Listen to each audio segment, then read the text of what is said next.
지금 시장에서는 주식시장이 지속해서 하락하는 현상이 발생되게 되자 2025년 경제대공황이 코앞까지 다가왔다는 주장이 확산되고 있습니다. 과연 이러한 주장 어디까지가 진실이고 정말 경제대공황이 발생되는 것일까요? 미국 주식시장이 붕괴하는 진짜 이유, 시장에서는 이 세 가지를 들어서 미국 주식시장이 붕괴되고 있고 더욱더 붕괴될 수뿐이 없다고 주장하고 있습니다. 미국 경제가 침체되고 있다니까 야 그 증거를 대보라고. 미국의 서비스업 PMI 지수가 실적이 12월서부터 이어같이 하락 중이지. 충격적이게도 2025년 2월에는 이 지수가 50을 하회했어. PMI 지수가 50을 하회한다?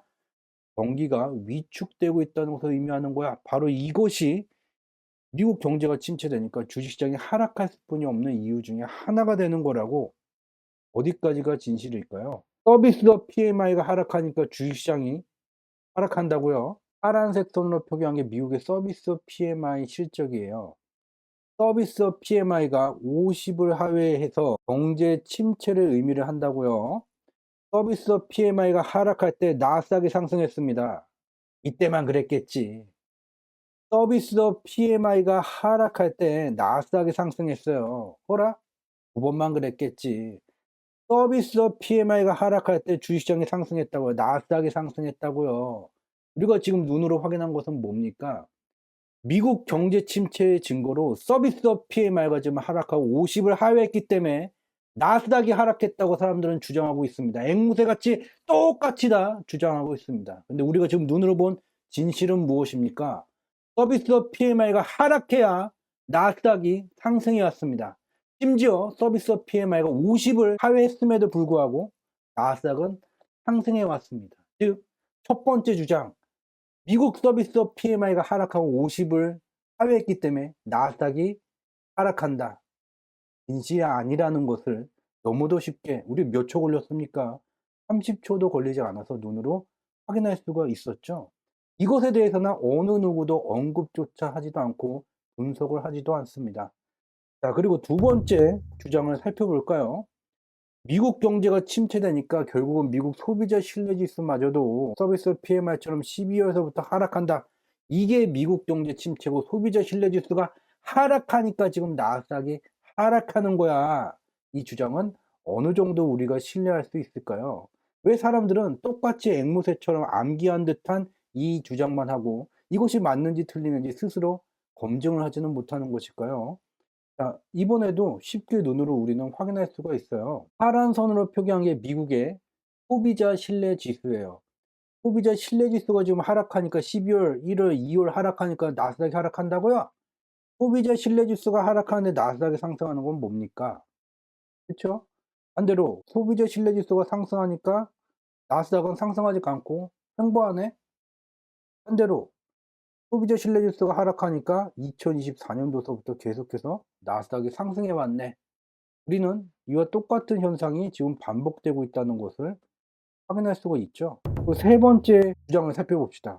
지금 미국 경제가 대공황이 임박했고 미국 경제가 침체된다는 증거로서 서비스 PMI가 하락하고 미국 소비자 신뢰 지수가 하락하기 때문에 주식시장이 하락하는 것이다라는 주장은 맞지 않다는 것을 앞서 눈으로 쉽게 확인할 수 있었고, 마지막 세 번째 주장, 경제 대공황이 임박할 때 금리가 상승하게 되는데 미국 장기물 국채 금리가 40년간의 하락세를 뚫고 상승세가 진행되고 있다. 이와 같은 미 국채 금리 상승 현상은 미국 경제의 장기간의 폭락, 건조 증상에 해당한다와 같은 주장이 지금 시장에 확산되고 있죠.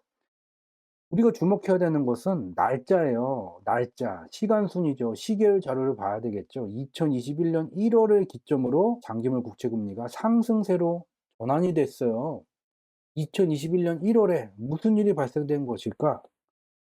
자, 가운데가 미국 달러죠. 2021년 1월에 이 달러가 초강세 현상이 진행되게 됐죠. 이 달러가 초강세다. 돈의 가치가 초강세예요. 돈의 단위로 가치가 측정되는 위험자산, 주식 가격도 하락하고요. 이 달러의 단위로 가치가 측정되는 안전자산, 채권 가격도 동시에 하락하죠. 즉, 우리가 확인할 수 있는 것은 2021년 1월서부터 미 달러가 초강세를 나타남에 따라서 주식 가격도 하락하고 동시에 채권 가격도 하락하니 반대로 채권 금리가 상승하게 된 거죠. 따라서 2021년 1월에 미달러 초강세 현상으로 채권 금리가 상승했다는 것을 확인할 수 있죠. 그럼 2021년 1월서부터 왜 미달러 초강세 현상이 발생된 것일까? 바로 2021년 1월서부터 미달러 강세를 추구하는 미국 민주당의 집권이 시작됐죠.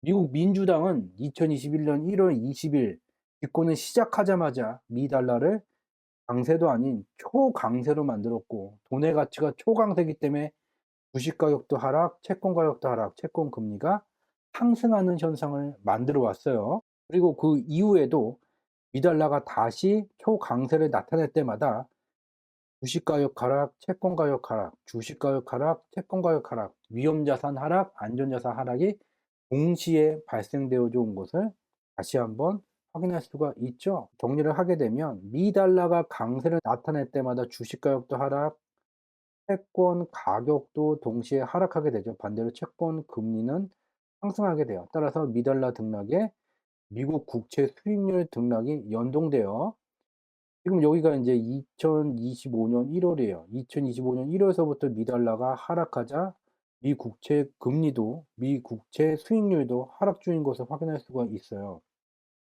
왜 이 달러가 2025년 1월서부터 하락하는 것일까?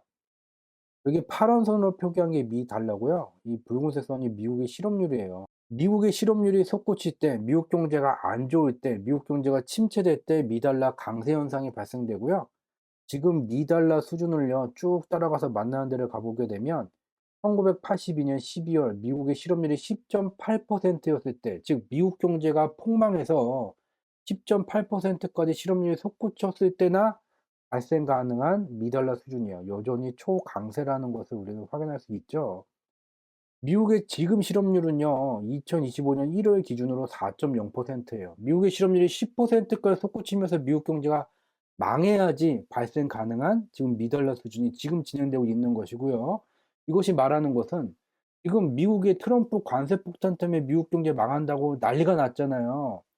그 트럼프 관세 폭탄 때문에 정말로 미국 경제가 망해서 현재 4.0%의 실업률이 10.8%까지 솟구쳤을 때 도달 가능한 미달러 초강세라고요.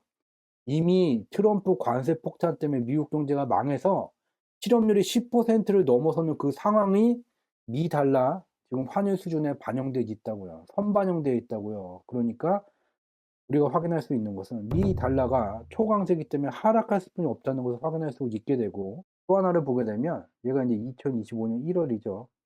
미 국채 금리는 미달러가 1월서부터 하락하게 되자 연동돼서 미 국채 금리, 미국 국채 수익률, 미국 장기물 국채 금리는요 상승세가 지속되는 게 아니라요 미달러 강세를 추구하는 민주당에서 공화당으로 전환되자 미국 달러가 하락하니까 미 국채 금리, 미국 장기물 채권 금리는 하락세로 전환됐다고요. 우리가 확인한 것은 미국 경제가 침체되고 있고 그 침체의 증거라고 말했었던 서비스업 PMI 실적 하락, 미국 소비자 신뢰지수 하락, 이것에 반대로 나스닥 등락이 움직여 왔다. 소비자 신뢰지수가 하락하고 서비스업 PMI가 하락할 때 나스닥은 상승해 왔다. 미국의 장기물 국채금리가 40년간의 하락세를 뚫고 올라섰던 것은 방향성이 바뀐 게 아니라 변동성이었었고, 2025년 1월서부터 미달러 약세를 추구하는 공화당의 집권이 시작되자마자 미달러도 하락, 이 국채 수익률도 하락세로 전환됐다는 것을 확인했습니다.